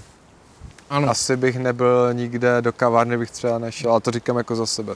Že myslím si, že taková ta fakt samota, když je to ten les, kde jsou ty stromy, nikdo tě nesoudí, můžeš si tady někdo jako říkat, řekne co třeba, chceš. má se jí člověk projít, nebo si vyloženě sednout? Třeba někdy ta procházka úplně na to nefunguje. A procházky jsou taky skvělé. Jsou skvělé, znám ale lidi, kterým to jako možná, mega pomáhá. Možná vyzkoušet. Zkuste. Každému bude, ať tady neříkáme jeden způsob jenom, tak vlastně někomu to zase třeba může fungovat v té čajovně, nebo někde v klidnějším místě, nebo kavárně, no. Asi v hospodě nevím, tam je to takové rušné dost, tak bude i ruch podle mě. To je taky totiž mapa, že vždycky, no tak takhle, je to spojené s klidem, že jo, jak už jsme tady říkáme, že většinou v klidu, ale to je prostě náš podcast, to jsme my a to jsou naše úhly pohledu, takže ano. Můžete to zkusit, nemusíte, důležité je to asi zkusit. My tady máme taky stejnak, jako ať chceš nebo tak ty mapy máš nějakým způsobem vybudované. Jo. A jenom to tady jako předáváme, snažíme se to trošku narušovat, ale... A to je další vhled vlastně, který do toho sedí, že prostě za mě je důležité to zkusit, i když je to blbost, vás něco napadne, říkáte si, to je to přemýšlení, to je kravina, ale zkuste to. Když je to kravina, tak to zkus. Tohle je game changer podle mě. Ano. Že vlastně... Ne, nadarmo tě to napadlo a já jsem se kolikrát nachytal i při nějaké tvůrčí věci, že ti to přijde, jak se používá ten termín, a ty to už zamítneš v té hlavě, protože nějaký konstrukt ti řekne, ale to přece bude vést k tomuhle výsledku, jenomže to nemůžeš vědět přece. No. To hodně lidí si neskusí věci a nevím, z čeho pramení ta jako uzavřenost v tom, že řeknou, že to je blbost, že to nefunguje. Mě teďka napadlo sice, já řeknu asi technickou věc, ale kdysi ještě na střední škole hodně lidí nemělo rádo jako Mac. Prostě hodně lidí tam bylo hráčů, měli rádo PC a Mac je prostě na nic. Potom už jsem tak jako reagoval. A zkoušel jsi to někdy, že to prostě dokáže říct? Jako, ne, ale je to na nic. A co s takovým člověkem? No a to je, jako teďka jsem řekl jenom jeden příklad, ale takových uzavřených lidí je spoustu. Ale nepřesvědčoval to asi pak nějak, ne? Ne, jako, že no. prostě to nemá smysl. Nemáš, tak ty mu budeš říkat, jo a tohle je třeba lepší než Umbrus, nebo tohle je lepší, nebo něco. A on ti řekne, a on zase bude argumentovat, tohle je lepší. Je to o potřebách a o tom, jak to chceš. Jako, pro někoho bude lepší Windows, pro někoho bude lepší Mac. Jo. A tak to je podle mě. Není asi jedna platforma lepší, ale odsuzovat nějakou platformu, že je horší, když jsi to neskusil, to je blbost za mě. Toto je podle mě blbost, víš? A automaticky říkat, a to není jenom, a tak jako teďka taky řekl, já nemůžu vlastně říct, tak je heroin špatný třeba, chápeš? Je nějaký? Jo, je špatný, je dobrý? Vlastně nevíš. Jako. Nevíš, no, vychází z nějakých ale většina lidí řekne, no heroin je špatný prostě, protože lidi jsou trosky prostě z něho. Nebo většina lidí zase. Jo, protože tam je nějaký efekt, který oni vidí, ale sami ho neskusili, že? Včetně jako neměl jsem, že? Ale tak chápeš? Jsou věci, co ti jako nastavují ty mantinely a říkají ti, tohle ne, ušetříš čas, třeba své zdraví, jo. Ale na druhou stranu... Ale některé věci nepotřebuji zaskoušet. Proč si to jakoby uzavírat? Někdy si to můžeš vyzkoušet, když tě to jako napadne. Já třeba některé věci mám jako zamčené, že nepotřebuju zkusit, se přiznám. Jo, že mě prostě nelákají. A jako říkám, a já jsem s tím v pohodě. Prostě říkám, ale nehodnotím to a říkám si, no jasně, kdybys měl komunikovat s někým, kdo pod nějakým třeba vlivem drog je, ale ten člověk ti není sympatický nebo chová se nějakým způsobem, který ti není příjemný, tak můžeš říct, tak tady s tím člověkem se třeba bavit nechci. Ale tady tahle volba je velmi, za mě aspoň o nějaké intuici. Že přesně, tak jak jsi říkal, jsou věci označené, co jsou špatné a ty už vidíš tuhle mapu a říkáš si, OK, tak tam asi ne, tam je to špatné, můžu skončit jako tady x, y obrázku, co vidím. Jo. Takže ti to, jak říkám, může zase nastavit hranici, kdy ti to ušetří ten čas, to zdraví. Na druhou stranu, když ti nějaká intuice říká, ale máš to zkusit, jdi do toho, co teďka v tu chvíli dělat. I zapříčení toho, když vidíš vlastně nějaké efekty jakoby těch cizích lidí. Byla to intuice, většinou ti to někdo nabídne, si myslím. Že to není úplně sám, že by si to vyhledal a jdeš do toho. Takže myslíš, že to je většinou jako zvenčí? No, to je taková ta nabídka. Málo kdo si myslím, že nebo to někde viděl, zamotal se do nějaké skupiny takových lidí. Co já znám situace, tak většinou, že to bylo někomu nabídnuto. A ten člověk, tak proč ne? Že byl třeba už jako v nějakém stavu a řekl. Tam je to zase těžké v tom, že pokud ten člověk je takový nalomený jedinec, nějaký třeba problém v sobě. A potom může těžké z toho vypadnout. No jasně, třeba, tohle tě může. Ale jak říkáš, ty jsme se bavili zrovna o nějakých věcech, které jsou, nechci říkat ani sporné, ale máme nějaké výsledky, že hodně lidí nedopadlo dobře, ale jak jsem říkal třeba s tím PC Mac, tak tam to není. To není, ani jedno není lepší, ani jedno není horší, ale já jsem se spíš snažil stáhnout na tady tu skupinu, že neskusil jsi něco, co je jako běžného ve výsledku a není to ničím špatné. Tak. Jo, rozumím. Tady v tomhle kontextu jsem chtěl spíš pokračovat než u těch drog. Jako vlastně v tomhle je věda dobrá, když nad tím jako teďka nějak přemýšlím. A já vědu neodsuzuju. Jako nebo to já neříkám, že bych ji odsuzoval, jako říkám, že je dobrá v tom, že ti řekne to, že když sníš tady tu žábu, tak jako umřeš. Třeba. A řekneš si, aha, tak tu žábu tím pádem nebudu žít, už to tam jedl někdo. Když zase vytváří ti to program, že umřeš, tak tomu začneš věřit a prostě byl by někdo, kdo to sní, to je přesně jak s tím jedem včera, jak v tom filmu. Taky to vypil, napiješ se, zemřeš. On se napil a přežil to. Jasně. Víš, že zase tady to ti vytváří tu mapu potom. A Věra ti něco řekne, no, kdyby ti řekla, no pohyb není zdravý, nebo něco. A teďka lidi přestanou sportovat třeba. A řekla to Věra. Protože někdo se zranil třeba při sportu, tak to není dobré. Ale tak samozřejmě jsou věci, jako kde musíš použít trošku selský rozum. Jo. Když si asi řekneš, jako sportuju a víš, jako... Nebo Věda zatím nemá ověřené, že jde třeba léčit energii rukama, mě teď napadlo. Jo, není to ověřené, tak Věda to zatím zamítá asi. A většina lidí si řekne, tak jako není to ověřené, tak to asi nefunguje. No. A tím pádem ta možnost úplně jako vypadne z toho spektra toho člověka. Pokud... Jasně, nastaví nějaké hranice, že takhle prostě ne. No, takže jako... Ale je to pořád, jak říkám... Ta otevřenost je důležitá podle mě, nějak to jako sám zkoumat. V rámci té jako intuice. Jestli, já furt narážím na to, jestli někdo přijde jako do styku s nějak drogou, že ti to někdo nabídne. Mm-hmm. Si teď s takovým jako tlaku lehkém, možná ani nevím, jestli ta intuice, tím zase to bude podobné jak ten hlas toho člověka, který je v nějakém období a není mu dobře, že on ten hlas bude šeptat, tohle třeba ne, a ty to ani neuslyšíš, budeš v tom natlaku si to vzít. Ale často v Česku se to děje z nejpopulárnější drogu a to je alkohol, že jo? Že tady se to stalo tak takové tady se jako, to nabízí. Tady je to takový standard, bych řekl, že vlastně odmítnout i třeba napít se alkoholu působí pro mnohé jako zvláštně. Že prostě si nedáš, já nevím, nedáš si třeba přípitek, tak dokonce to působí urážlivě až pro ty lidi, že si s nima nechceš jako připít. Že to mě třeba tady vadí ten zvyk až ve výsledku. Víš, že oni ti nedávají na výběr, tak můžeš si s náma připít vodou, to se neděje většinou. Tady máš prostě to, neřídíš třeba... Ale to je mapa těch lidí, že jo? To prostě, co s nima chceš udělat? Přesvědčovat je o tom, ne? To je zase, jo, ta uzavřenost. Mě by zajímalo spíš, kde se formuje ta uzavřenost. Já bych řekl ve víře, ne? Že věříš tomu. Že no dobře, tomu, tak věříš... že prostě je dobré se prostě dělat nějaké přípitky, je dobré slavit Vánoce, narozeniny. Jo, ale třeba on si řekne, dobře, ale on by si s náma chtěl připít vodou, proč mu to jako nechce? A dej si s náma toho panáka. Proč tam vzniká tohle? Nedávej si tu vodu třeba. Možná nějaký jako historický kontext, že je ta tlupa a všichni si prostě dáme to stejné jako rituál. Rituál, je to rituál určitě ten přípitek, no. Že jo? Ale že ty to vlastně porušíš ten rituál, myslíš? A urazíš tím vlastně hostitele. Nebo oslavence. Ten se nenapil, tyhle, tak co to je? Tak to je vlastně mě trošku spadl ten člověk. No. Takové, jakože... Protože on nevidí tu tvou mapu toho, proč ty nechceš. Přesně. No. On jako většinou, to jsou lidi, co jsou hodně jako uzavření tím úhlem pohledu, jako víc asi do sebe bych řekl, než na okolí. To znamená, já mám nějaké hodnoty, takhle se to dělá a zase to se budu opakovat, jak jsme říkali v úvodu. A když ten to poruší, tak už se na něho dívám skrze prsty. Jo.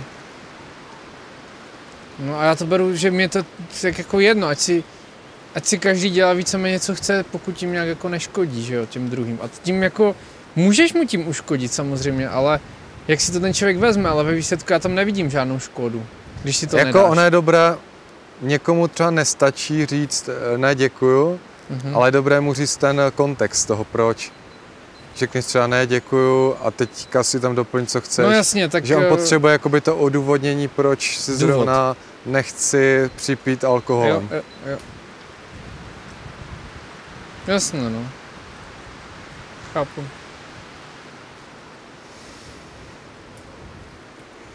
Teď nastalo taková ticho.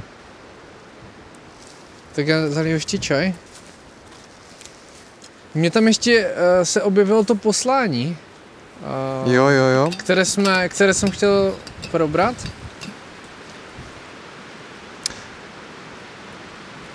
Já tady ještě mám takovou jednu otázku.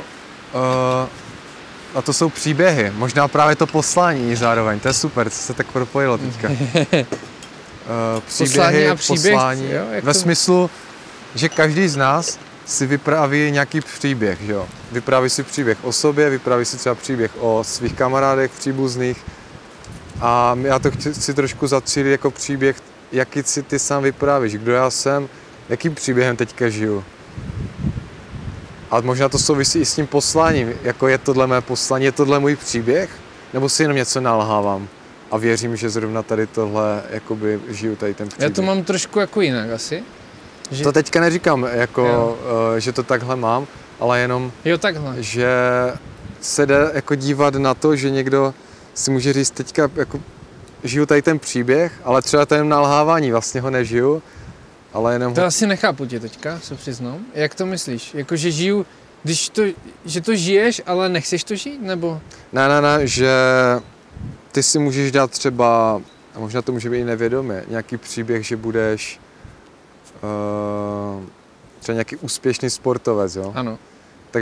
Takže vlastně budeš nějakým způsobem dělat tu činnost ale zároveň jako budeš vybočovat z toho, že přesně, jak třeba dojde na to, proč chtěl bych to dělat, ale teďka radši si půjdu jako odpočinout na tohle, že nebudeš dělat nějakou rutinu, ale v hlavě budeš držet příběh toho, že jsi ten úspěšný jako sportovec. To znamená, příběh je nějak napsaný, jak bys ho měl jakoby dělat, ale ty vlastně budeš vybočovat, že ho nebudeš jakoby naplňovat. A budeš si nalhávat vlastně, jo, jsem teďka ten úspěšný sportovec, ale vlastně ho nebudeš jako žít. Jo. Si to neumím představit tady to asi moc. Jakože, já nevím, co určuje to kritérium, že jsi úspěšný sportovec, protože to by byly třeba nějaké výsledky. Já dejme tomu, že nevím, běháš, tak zaběhneš nějaký čas, který je jako super. Tak jsi úspěšný sportovec, dejme tomu. A pokud ho nebudeš zaběhávat, tak nejsi. To je právě těžké, co tam je jakoby ten výsledek, ale ty já tam vidím ten úspěch, beru jako výsledek v tomhle sportu zrovna.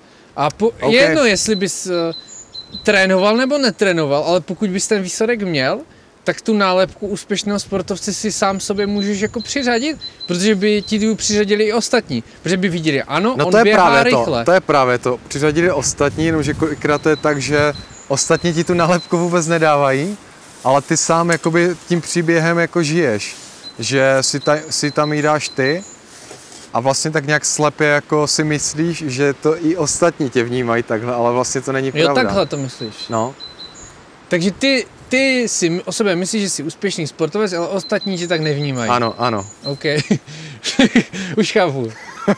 To řekl možná jako hodně. Ty jsi řekl hodně, tak to je, no. Kulantně.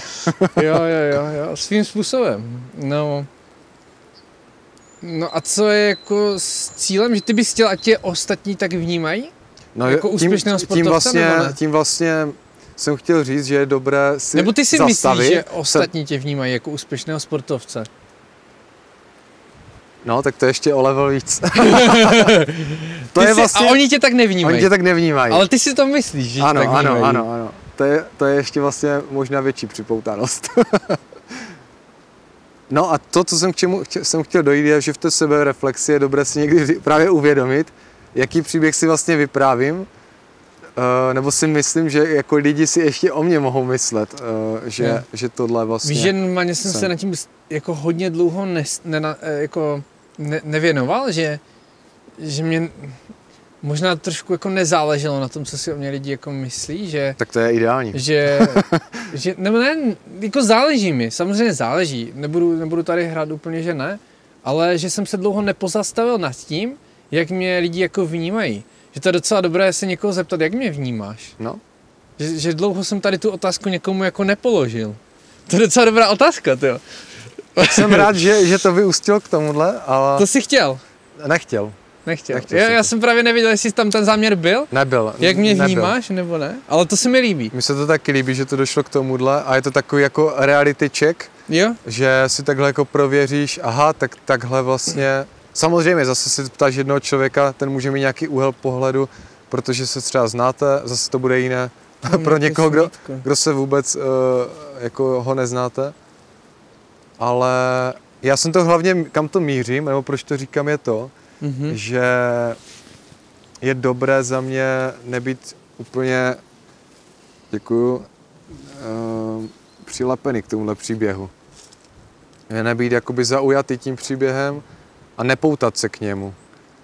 Protože tím si zase, co děláš, zase si děláš nějaké mantinely. Takže ty si zeptáš někoho, jak mě vnímáš, on ti to řekne, ty teďka dostaneš nějaký jako názor a ty se k tomu nemáš poutat. Takže vlastně by ti to nemělo zajímat, co ti řekl, nebo... A jestli tomu tak záleží taky, koho se zeptáš, jo? O kom se bavíme. No jasně. Tak to záleží, jasně, ale dostaneš nějakou jako zpětnou vazbu na tebe, jak se ty k němu chováš, jak on tě vnímá, jaký jsi v jeho očích. Ve srovnání s těma hodnotama, které si třeba ty sám o sobě vyprávíš. Tak. Jo. A že můžeš to porovnat a říct si, co třeba sedí a co třeba nesedí. Protože ty si myslíš, že stejně ty si o sobě něco myslíš jiného, než ostatní tě vnímají. No to určitě jo, jako je. To je právě ten příběh, co si ty vyprávíš, jo. A já jsem se nad tím hodně dlouho nepozastavil, že jako kdybych si řekl, tak teď jsem takový, že to moc jako nežiju tady tohle. To je asi jako, mi se to líbí to, vůbec úplně jako, jakoby nereflektovat, protože... Že jsem to jako říkal, tak teďka na někoho působím arrogantně si říct, já jsem to vůbec dlouho jako ne to, nebo jak vlastně na ně působím. Možná jako otázka ještě, jestli to je jako potřeba, jestli si to nenarušíš o sobě potom, že si třeba někdo ti řekne moc pěkné věci a ty tobě to stoupne a jo, tak v pohodě, úplně, jo, že jestli ti to jako, víš, jestli ti to třeba někdy, že ten člověk třeba máte dobrý vztah, tak ti nechce jako ublížit a ty špatné věci ti neřekne, nebo o tobě, tak vlastně jestli to bude jako taky objektivní, co ti chce on říct. To taky, jestli ta odpověď na tvou otázku bude taky jako skutečně autentická a pravdivá. To znamená, když se ho zeptáš, jaký jsem, nebo co si o mě myslíš. Jak mě vnímáš? Jak mě vnímáš, a to je asi lepší formulace. Takže může být zkreslená hodně, myslíš? Taky může být zkreslená, protože on tam zase dává nějaký svůj filtr. Potom ty tam dáš filtr, vem si, kolik je tam jako filtrů, než to jako skutečně, co je ta čistá odpověď. Ale já možná, mi se tam možná líbí to, jako vlastně nedávat si tam nic, nepoutat se k ničemu. Tak asi, nechat to čisté. A ono fakt, když se jako někoho zeptám, jak mě vnímáš, já teďka trošku váhám nad tím, jestli ti to vlastně pomůže nebo ne. Právě. Jestli to zase není komplikace. Já si myslím, že teďka v tuto chvíli, neříkám, že se to nezmění, ale v tuto chvíli si myslím, že to je komplikace. Ale jako líbí se, nějakým způsobem to jako líbí se mi ta otázka, nevím proč. Mně se taky líbí ta otázka, ale jako k čemu ti to bude? To je další z otázek, které jsem tam měl já napsané, že se něčím zabýváš a potom si jako víš, proč co se stane? Ty totiž zase k té odpovědi si můžeš začít poutat. Znova, asi zase, ty mi totiž řekne, co si o mě, jak mě vnímáš, a já na základě tvojí odpovědi se na to zase můžu nalepit na ten příběh, jak ty mě vnímáš, a můžu to zase, no prostě budu na tom nalepený, že aha, takže mě vnímá takhle, ale samozřejmě můžu dostat možnost volby to měnit, že třeba řekneš, já nevím, bys řekl něco negativního, dívej, trošku mi nesedí tohle, zkus na tom zapracovat. Ale zase, jak jsme si řekli, ta otázka, jak mě vnímáš, může být zase zkreslená, co ti odpoví. Že ty nedostaneš úplně autentickou odpověď, to, co on ti zase řekne přes svůj filtr něco. Víš, co on chce. Že ti třeba to neřekne upřímně. A řekni mi to upřímně, to nepomůže. Jako. Já tě nechci ranit třeba. takový hodně vyjednavačský rozhovor by to bylo. Já jsem si teď úplně zastavil normálně, jak se to slunko mění, tak se si zastavil, jak tu čas plyne úplně. To je pravda, minule. Tam bylo. Tam jsme začínali, bylo tady. Tak jak se to úplně, a teď že ten prostor úplně, že tady jsme, ale víš, co ten prostor se neskutečně proměnil. Víš, co někdy bychom mohli dát, a to nevím, 24 hodinový. Teď jsem to chtěl říct. Bez myšlenek. Gyokuro style. Jako, je to zajímavý achievement, 24-hodinový rozhovor. Ty krás. Tomio Okamura, ten měl 12 hodin, to ještě předběhl Fidla Gastra. A 24 hodin. 24 hodin, to jsem ještě... Já vím, že streamy byly 24 hodinové. Jako jo, tam hráli hry, no, většinou. Ale bavit se o něčem, mít ty témata na 24 hodin.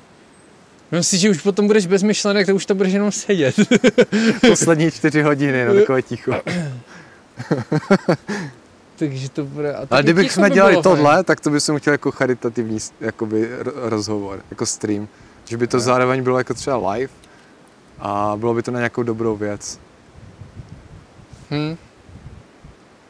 Uvidíme. Co bude, bude. Co bude, bude. Jako plán. No, ale s těma příběhama mi to přijde zajímavé. Jako, jo, ale já si fakt přiznám, že jsem nad tím nepřemýšlel, protože mi to nenapadlo, že to neřeším. Že to není v mojí mapě. Asi toto. Že mi to je... Jak jsem říkal, není mi to jedno, co si o mě lidi myslí. Chci samozřejmě působit jako dobře, nebo nějak jako... Ale zároveň na tom... Nelpím už, jo, že už... To si myslím, že je dobré, no. Působit autenticky a nechtít se zase zavděčit každému. Že prostě říct odmítnout, ne. umět to říct. Teď se mi to stalo, že jsem to neřekl úplně autenticky, že jsem odmítl něco, co jsem trošku jako zalhal, protože jsem se nějak necítil v té situaci komfortně a potom mě to mrzelo, že jsem to neřekl autenticky. Jako stalo se mi to, takže já si tu situaci nechci úplně rozebírat, ale potom jsem se necítil dobře, že jsem trošku zalhal. Ve výsledku bych to odmítl tak jak tak, ale ten důvod byl jako jiný. Že jsem to neřekl popravdě. No každopádně pro někoho, kdo vlastně může být v této situaci, si myslím, že to je dobrá otázka. Jako jaký příběh si jako vyprávím.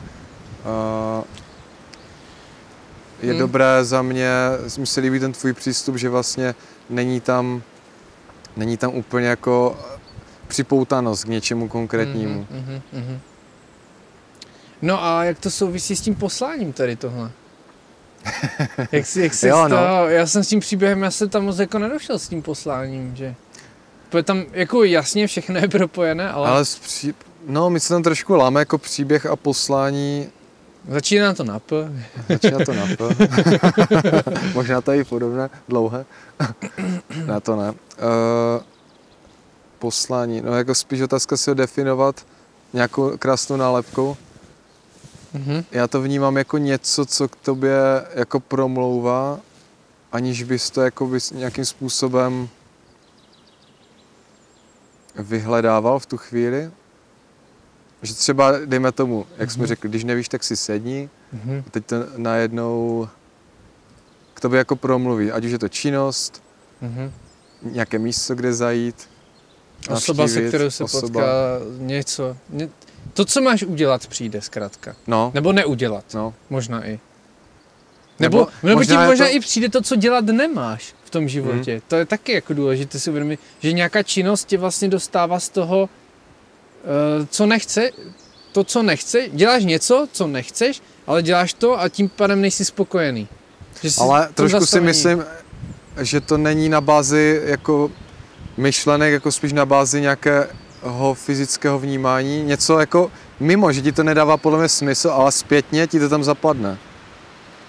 Jo, že třeba, dám příklad, ty pojedeš na Bali třeba. Na Bali a já teďka třeba mám koupené taky lístky, že pojedeme spolu, to znamená, už je tam i nějaký finanční kotva, že už tam jako půjdem, ale já z nějakého záhadného důvodu řeknu, že nepojedu, že cítím, je tam nějaké poslání, že mám jet do Kanady třeba, úplně random, totálně někde jako mimo. Ty si řekneš, aha, to jsem nečekal, jako zrovna tam, když lístky máš koupené, jako proč takhle. A já ti řeknu, no já vlastně nevím úplně proč, ale prostě cítím, že tam mám jet, něco mě tam volá. Tak tohle třeba jako může být příklad nějakého poslání. Volání, já nevím, to je už je slovíčkaření, jako. Volá, co ti volá? A někdy právě zase, to je takové sporné tady s tím, co jsi řekl, protože někdy zase třeba nechceš trávit se mnou ten čas a někdy si ti to tam myslel tak naši problém, tak tam radši nejezdí na to Bali s ním, jet někam jinam třeba. Víš, a někdy to je taky, že tam máš třeba strach jet něčeho. A do té Kanady ne, třeba, tam to není nějak. Že ti tam může i odrazovat něco, že někdy zase věci, které jako nechceš udělat, nakonec je uděláš, tak taky jako jsou vlastně jako někdy fajn. Jako jo, ale to je těžké poznat. Podle mě potom zpětně ty jsi schopný to jako reflektovat, že řekneš, já jsem jel do té Kanady proto a teďka potkal jsem tam toho, teď vidíš, tohle by se nestalo, navštívil jsem toto, stalo se tohle, většinou si to odůvodníš těma událostma. Ale tak ty nevíš, co by se stalo tam. Na druhou stranu zase nevím, co by se stalo tam, no. Mohlo by se stát něco jiného. A zase, jako, co je pro tebe... Ale co počkej, mám ty dobrou otázku. Co je pro tebe v životě jako důležitější? Co chceš tam jako přinést? Protože já si myslím, že i na tom Bali, i v té Kanadě něco tam jako přineseš, nebo dostaneš. A teď je otázka, co tam chceš, jako. Jestli to jako nutně musí být i vědomně, že potřebuju to a ty to jako urveš vědomně, anebo pojedeš a nevím, co mě čeká a něco se tam stane a bude to pro mě jako třeba zajímavější. Že jsou také dva způsoby, podle mě, co můžeš, že se necháš vést, anebo ty to povedeš, jako, víš? Jo, rozumím, no. Ale tady v tomhle případě, že pojedeš na Bali A já nevím, teď se třeba dosaďme, že nějaká událost tam bude na té Bali, že se tam zúčastníme oba dva. To znamená, určitě by se tam něco stalo, to jako neříkám, že ne, ale to je ta mysl, jo? Že vím, že tam půjdu, tam se na té události něco stane, ale v té Kanadě třeba ani nevím vlastně, proč tam jedu, ale cítím, že tam mám jet, ale není tam ten důvod, to, co ty říkáš, ta jedna varianta toho myšlení. Že mi to nedává mi to smysl v tu chvíli. Ale není to ani to, že bych se bál do té Bali jet s tebou na tu událost. Je to prostě mimo myšlení tohle. A tohle kolikrát lidí si myslím, že jako potlačí, že si řeknou, že radši poslechnu tu mysl, pojedu tam, protože to mi dává smysl. Než poslechnu nějaké jako náznaky, nebo možná je ani neslyší. Nevíme. To je právě to, že zase každý, že mi mají do té Kanady neuslyší, aspoň zpočátku ne, si myslím. Když si nalazený v nějakém takové té vlně, tak ten tenký hlas je slabý. Takže proto i často lidi pojedou na tu Bali, protože už je to naplánované, už máš letenky. Jo, ta Kanada je to nějaká jako volba, ale... Takhle, ještě možná si můžeme položit, jestli se nám to osobně třeba teďka stalo, protože já teď úplně mě nenapadá vlastně... Já nic nemám asi nenapadá mě teďka úplně událost, která by byla vyloženě tady tohohle rázu. No, mě to spíš napadá tak, jak jsme byli třeba ten minulý týden na tom, takže každý že jsme si rozdělili tu cestu. Že každý to cítil vlastně, jako v tu chvíli jinak. Ano. A vlastně, jako mohl jsem říct, jo, tak já půjdu už s váma, protože se potkáme na to stejně. A já jsem tam ještě chtěl být. A já jsem věděl, že prostě tam ještě má být něco, se tam má ještě stát. To je pravda vlastně. A ono to nemusí být nic v Bali velkého. Já jako. Jsem tím, jak my jsme to rozšířili na to Bali, na Kanadu, tak jsem myslel trošku jako velce, no. Ale právě i v těch malých věcech to najde. Právě. Někdy trošku zúžit to, nemusí to být úplně mega rozšířené, megalomanské. Já jsem to asi teďka hodně bral na nějaké velké rozhodnutí, no. No, ale se děje pořád. Tohle vlastně jde hledat i v těch malých, a přesně to bylo v mysli, kdy jsi řekl, jsme tu spolu, pojďme to tady všichni projít, ale přesně, byly náznaky něčeho, už cítím, že máme jít tam, ty jsi říkal, cítím, že ještě mám tady být. A to se mi přesně stalo, já jsem měl trošku jako rozmrzelo, jak jste šli rychle a já se tam ještě čekal, tak mi to tam jako naskočilo automaticky, necítím se tady komfortně, že jsme jako rozdělení, měl se to tam a potom se to nějak pustil a vlastně mi to přestalo vadit. Jsem si říkal, a proč ne vlastně? To je ono, no. Proč ne? A potom vím, že se potkáme zase. Já jsem to věděl, že se potkáme. No. Že to je jenom na chvilku, že to není, že opouštíš se na věčnost, jako. Takže a to je přesně to. Vlastně ale je to nějaký strach možná. Uvažuji, co to jako způsobuje, že já jsem tam jako, nebo nějaký nedobrý pocit, z čeho to pramení, jako. Uvažuji spíš jako to tak trošku jako analyzuju teďka. Tak ono to může být i v tom velkém jako výletu, že jo, taky. Či řekneš to, když jsme si koupili ty lístky spolu, jako asi tě to taky v tu chvíli nějakým způsobem zamrzí tam je, no. Vůči tomu druhému, že jste si, už tam měl to možná očekávání, jestli to náhodou není. Očekávání, že budeme spolu tam bylo, určitě. No. Že přece jen ten čas strávíme společně. No.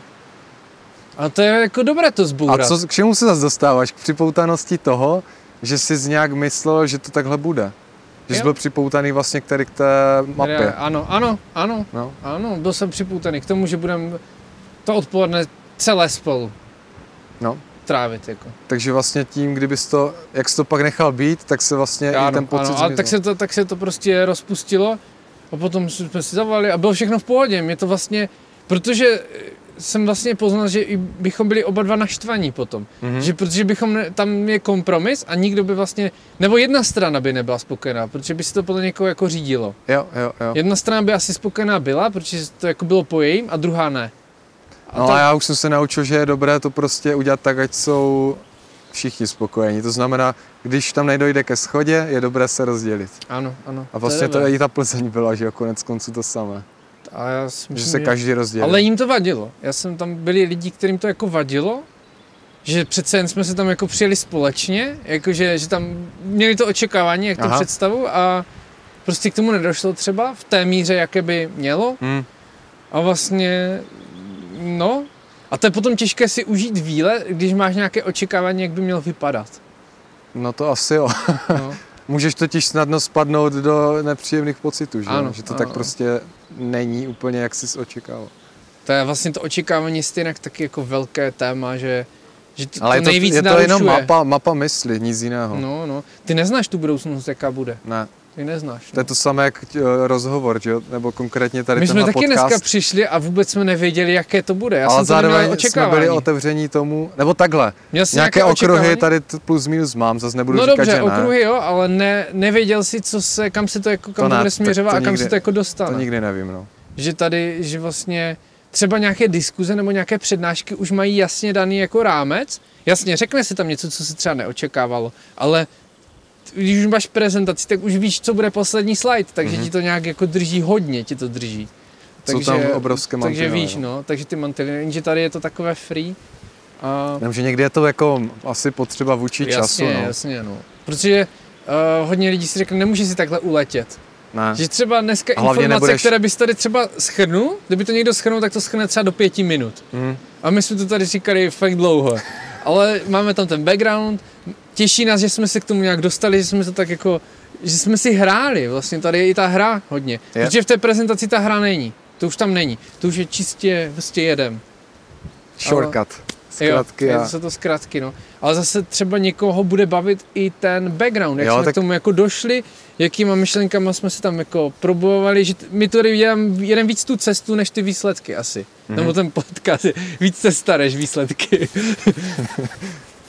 Výsledky z toho můžou být, nemusí, no. Jo. A tak to vnímám. Ne, to jsem nechtěl nějak jako špatně, že tady nejsou výsledky, ale víš, jak to myslím. Jo. Je to dlouhá cesta někdy.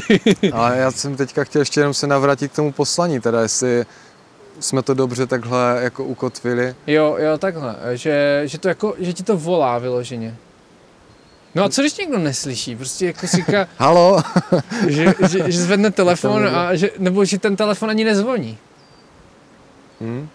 Že jako, že je takový, no tak je to, co dělám teď jako správné, nebo tam čeká něco většího, že každý musí být jako to poslání takové jako megalomanské, já nevím, že změní svět v nějakém odvětví, že to bude jako velké a že nikdo nechce mít, no tak já budu řidič autobusu, to je moje poslání. To není úplně jako pro někoho ale znám takového člověka, co řídí konkrétně, že pracuje u zásilkovny, řídí to auto a baví ho, jako by jeho poslání je být tím řidičem, že prostě ho to naplňuje, miluje to a prostě to vidíš v tom člověku, že to žije a že ho to baví, no. A to jsem nechtěl říct jako tím, že to je jako malé nebo to, ale že většina lidí... Většina lidí může mít tu mapu toho, že poslání to je prostě něco obrovského, že bude ten vůdce Ano, že tady změníš, já nevím, odvětví něčeho. Třeba čajů, nevím, uděláš nový čaj, nebo uděláš novou keramiku, já bych něco to úplně nového. udělal takhle, že bych tuhle mapu jako srovnal a že pojďme to nastavit tak, že všichni jsou si rovní, co se týče poslání. Nějakého hodnot nebo poslání, že tam není jako budu úspěšný, že budu mít velké čísla, že to je jako něco ale jako lidi víc. jsou soutěživí a chcou se jako měřit. A že těžko se měří, já nevím, nebo měří se podle financí často. To znamená, že třeba jako autobusák vydělá tolik peněz a jako, já nevím, ředitel nějaké firmy nebo něčeho by vydělal daleko víc. Takže pro něho je to jako, víš jak to myslím? Jo. Že v té společnosti nejsou jako si rovní vlastně. No nejsou ani jako co se týče třeba poslechu, že někdo má víc poslechu, někdo míň, tak. Ale to je úplně hloupost, protože ty když si poslechneš, byť to má míň, tak to je jako tak silné, že řekneš pro někoho, že to prostě není, to nedává jako na bázi nějakého jako pocitového rázu, absolutně to nemá co společného s tím, že to je lepší, když to má víc jako počtu nějakých jako odběratelů nebo poslechu. To je jasně, no, ale většina lidí si řekne, že to bere jako objektivně, že tohle je asi lepší, má to víc poslechu, má vyšší hodnocení nebo něco, tak je to asi lepší, si řeknou lidi. Nebo ten má víc peněz, tak je asi úspěšnější. Nebo má lepší výsledky, je úspěšnější. Takže vlastně lidi často, když se takhle poměřuješ, tak to bylo i v nějaké knížce, tak když se poměřuješ s ostatními, skoro vždycky najdeš někoho lepšího, než si ty. Vždycky, jako vlastně v každé činnosti bude někdo lepší, protože on se zaměřil čistě na tu jednu činnost a tu třeba brousí už celý život. Jenomže už si nikdo nedosadí, že třeba to, že on má ty čísla takové, už je vlastně to vždycky odděluje jako jiný svět, to znamená marketing, to znamená, buď tam na to má lidi, nebo se i pověnoval víc tomu a je to práce úplně něčeho jiného, než efektu vlastně jako té hudby jako takové, takže to jsou zase, to je zase úplně to samé, jak s tím majakem, s tím policejním autem. Ale policajt má maják. A už si nikdo nedosadí, že tam může být možnost jakoby víc faktorů. No a já jsem chtěl k tomu ještě zdůraznit, že člověk by se možná ani... Já to vnímám tak, že by se neměl poměřovat jako s ostatníma, ale měl by se poměřovat sám se sebou. Že prostě jsem lepší dneska, než jsem byl včera, nebo něco jsem jako udělal. Jo, víš, být lepší verze sám sebe. Tak. To je skvělé, no. Než prostě vždycky najdeš někoho a vždycky ti to bude jako spíš demotivovat, že je někdo lepší v něčem než ty. Jo. Ale prostě dneska jsme to tady zmákli, i jako mám radost z toho podcastu, prostě zase se přišlo na nové věci, otevřelo to nové myšlenkové dveře, mapy. jak my říkáme. Přesně, otevřel to nové dveře, některé se zase zavřely, tak to je. A z toho mám radost a myslím si, že to je ta soustavná činnost. Ta soustavná činnost je důležitá za mě. Když už něco jako máte rádi, tak to dělejte. To už ten díl na to jsme taky natáčeli. A myslím si, že to poměřování s ostatníma spíš jako ti podkopává nohy, než by ti to nějako... Je dobré se inspirovat. Inspirovat jo, ale poměřovat se. Ale poměřovat se, to je... To je soutěživost, no. Ale jako lidi jsou asi soutěživí od přírody, no. Zase, jako někdy vzniklo i soutěživostí něco lepšího. Že prostě, jo, tak já to udělám líp, že ti to jako namotivovalo. Že ti to namotivovalo. Takže já nemůžu říct, že to je úplně zase špatné. Že je všechno jako černobílé. Ty myslíš jako poměřování, já vím, jak to myslíš, z toho úhlu pohledu, že tak chci být jako on, ale vlastně nedojde ti, že ta cesta jeho je úplně jiná než ta tvá. Tak. Jako v tomhle, no. Jo. Že jako dobré je si třeba uvědomit, mně se líbí, zkuste si představit, kým byste chtěli být. Jako třeba i nějakou osobností reálně žijící. A teďka si říká, a potom proč, jo. Jaké vlastnosti tě na té osobě jako přitahují? Co ona má a co ty ne? A já to posunu ještě dál. Máš nějakou osobu, kterou máš hodně rád, zhlížíš třeba k ní, ale zároveň si řekneš, tyjo, já chci být jako on, ale pak si tam položí tu otázku. Ti lidi ho sledují proto XY. Proč by pak měli sledovat tebe a chceš být jako on, když můžou sledovat už ho? Oni chcou sledovat pro tebe, protože ty jsi ty. Oni jdou pro ty tvé jako hodnoty, přesně jo? Tak, jo. To znamená, on taky nechce být jako někdo tam ten, protože oni už sledují tam toho. On je originál, ano. Jako být originálem, ale to samozřejmě, že chceš nějaké jeho vlastnosti, tak to si myslím, že není špatně. To ne, to jako zkoumat, líbí. Proč, to je jako souhlasím. Takže ale nebýt prostě... Nebýt 1:1. 1:1. To ani nejde, že jo? To jako nebudeš ani, ale... jako to se mi líbí, jako uvědomit si, kým bys chtěl být a proč, to je prostě super. A jak říkáš, ty nestát se mi, ani nic to nepůjde, protože stejně ta cesta tvoje nebude stejná. Ani kdybys chtěl, ani kdybys o to hodně usiloval, tak vlastně ty kopie nikdy moc jako nefungovaly, to vidíme v produktech.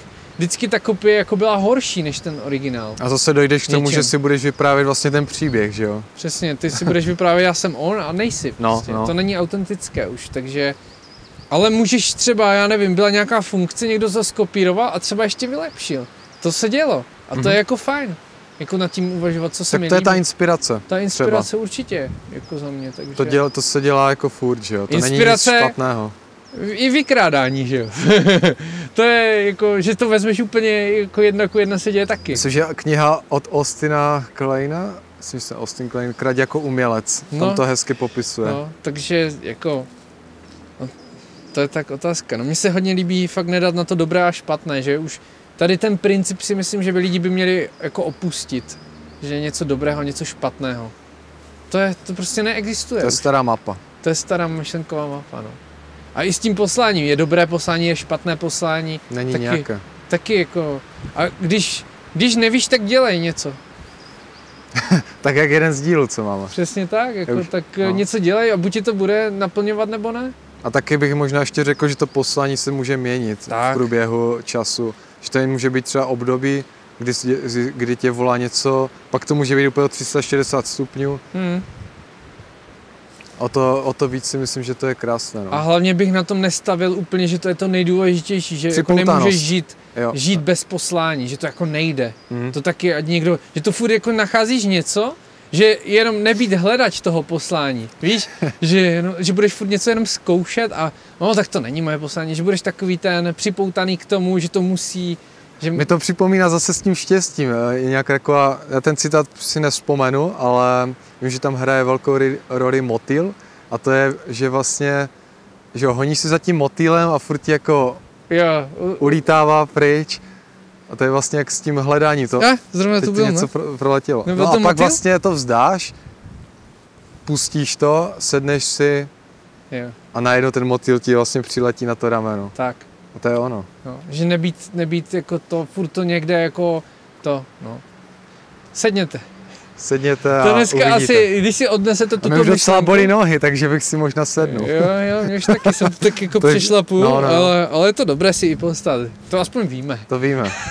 A teď už cítím, že už moc nevím. Co bych jako... Tak je sednem. Co bych řekl. Tak. A dívej, tyjo. Máme tady dokonce krásné srnky.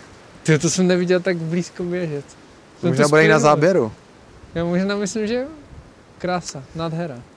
Takže děkujem, že nás sledujete, děkujem, že nás posloucháte a moc si toho vážíme. Budeme se těšit zase u dalších dílů. A třeba nám i něco napište, budeme za to rádi moc. No, ať už k dnešnímu dílu nebo k jakémukoliv předchozímu. Jak nás vnímáte? Pozor na to. Ale ne, vy můžete. Můžete cokoliv, jako, takže to... A těšíme se zase příště. Tak čau. Na nějakém jiném místě. Čau, Michal a Martin. Čau. Čau.